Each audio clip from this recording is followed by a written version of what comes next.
Hi, sweeties. How are you doing? Welcome to Cimnanya, and thank you all so much for all the love and support. Hope you all are doing great. So this video, I saw this video and I was like, I am definitely bringing this here because, I mean, a lot of people have been saying that they are not voting this year because of what has been going on, like, you know, all over the world, and the G0t that has been happening in Congo, in Sudan, in Palestine, and also Haiti is going through a very tough time and all that. So I actually found that also, you all know that what's his name? Joe Biden has always been in support of what has been going on in Palestine and what Israel has been doing. But then all of a sudden he started calling for ceasefire because he felt like his political career is at stake, because he has sat back all this while and watched people die and all that without doing anything. It is just recently that they started calling for ceasefire, which they are also not so serious with, right? Just for me to also find out that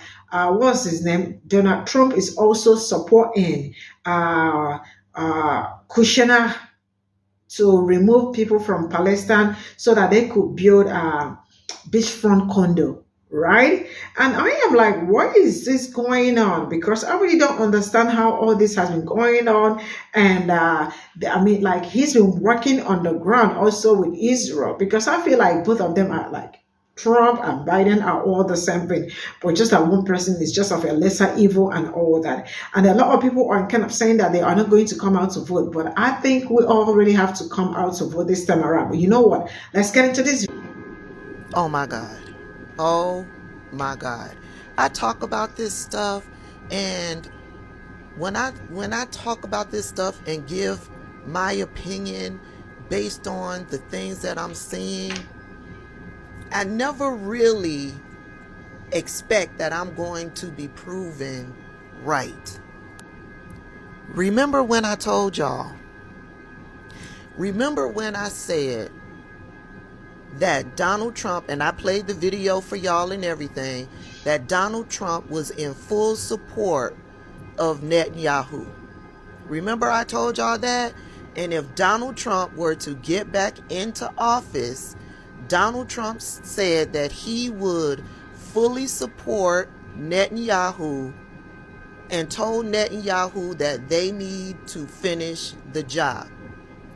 And then I came back and I did a video and I said, what will probably end up happening is Donald Trump would work with Netanyahu to redevelop the land, and then would negotiate a deal to have a Trump hotel built in the middle of Gaza.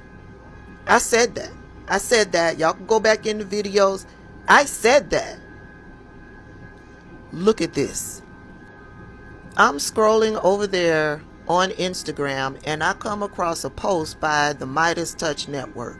Kushner calls for removal of Palestinians from Gaza to build beachfront condos. Trump's son-in-law Jared Kushner said that Israel should move the people out of Gaza and clean it up. Clean it up is redeveloping the land so that they can build beachfront condos on the very valuable potential of Gaza's waterfront property. And so y'all know it doesn't end there for me.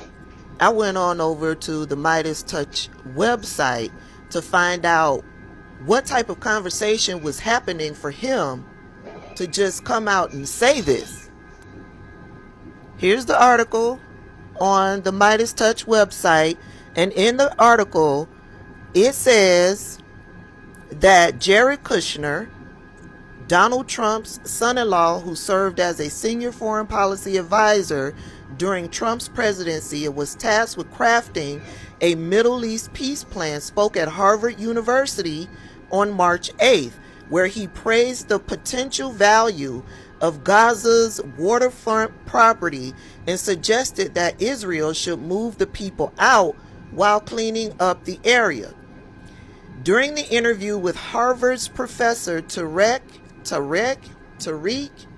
Mossad, Kushner suggested moving Gaza's residents to make way for development.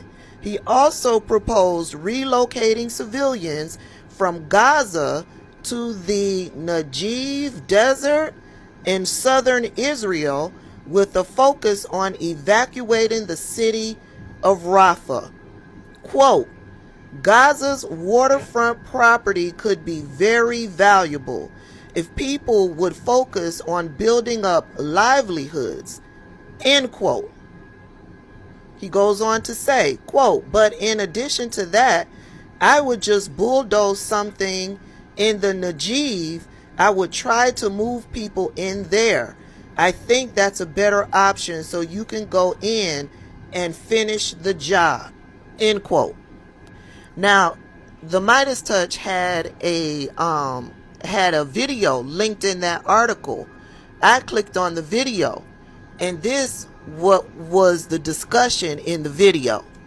Refugees, Turkey took them, Europe took them, Jordan took them. For whatever reason, here in Gaza, there's refugees from the fighting, from an offensive attack that was staged from Gaza. Israel's going in to do, a long-term deterrence mission. And it's unfortunate that nobody's taking the refugees. But also there are real fears on the part of Arabs, and I'm sure you talk to a lot of them, who think once Gazans leave Gaza, Netanyahu's never going to let them back in. Maybe, but I'm not sure there's much left of Gaza at this point. So, if you think about even the construct, Gaza was not really a historical precedent, right? It was the result of a war. Right, you had tribes that were in different places, but then Gaza became a thing. Egypt, used to run it, and then, over time, you had different governments that came in different ways. So you have another war. Usually when wars happen, borders are changed historically over time. And so my sense is I would say, how do we deal with the terror threat that is there, so that it cannot be a threat to Israel or to Egypt, right? I think that both sides are spending a fortune on military. I think neither side really wants to have, a terrorist organization enclaved right between them.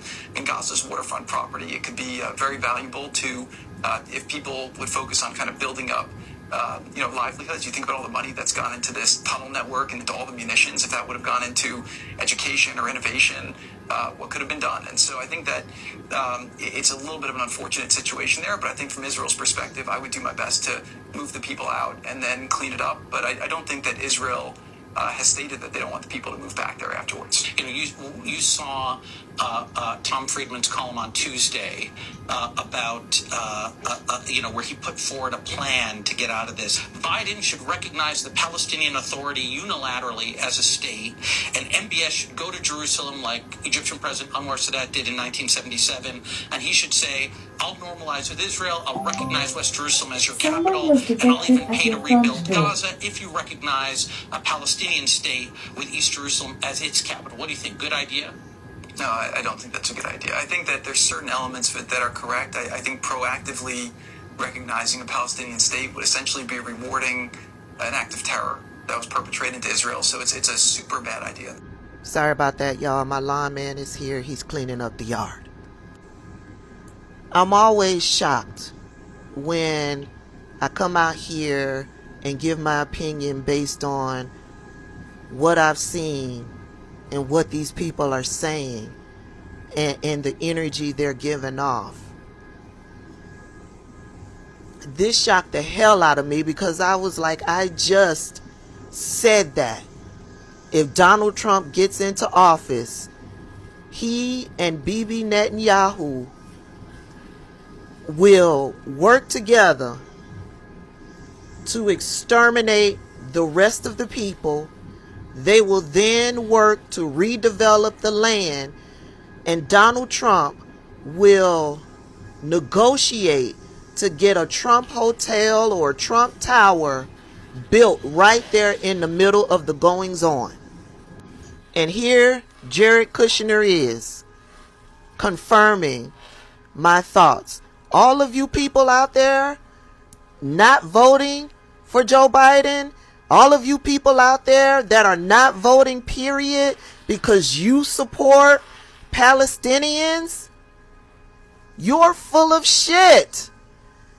All of it is being put in your face. All of it is being put in your face.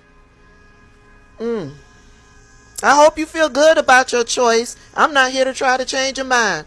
I hope you feel good about your choice. As for me, I will be voting. And I will be voting in the best interests of black people here in the United States and the Palestinians. And oh, Joyanne Reed posted this to her Instagram account. And these are photos that have been blown up by Bibi. And it's photos of him shaking hands with Donald Trump and him shaking hands with Vladimir Putin. According to whoever sent her this photo, these were posted all over Israel. This is who Bibi stands with. And you, I'm not voting, and you uncommitted voters, this is what will happen if Donald Trump gets back into the White House. Man, the whole thing is just scary because, like, as the day goes by, you see that, like, a lot of things unfolding and all that. And I mean, both of them are just, I don't know what to say, really. I don't know what to say. Seeing the fact that and both of them are not even, like, good for anybody, but who is who is a lesser evil and all that. So all this while, also Donald Trump has also been working on the ground and also going to, like, supporting Israel and all that. And look at his plan that if everything goes well, how he is going to, like, build a beachfront wherever and all that. And this plan is something that they have been working towards and the rest of it. So who do we even trust? It's as good as, okay, right from time, you all know that I have never been for him or anything, because I do not trust him. And you all know how he always comes out to say, make America great, and come out with so many stories and all that. I am not campaigning for anybody, and I am not standing for anybody, But looking at all this is more like, I mean, an eye opener. So people will know whom they are voting for, man.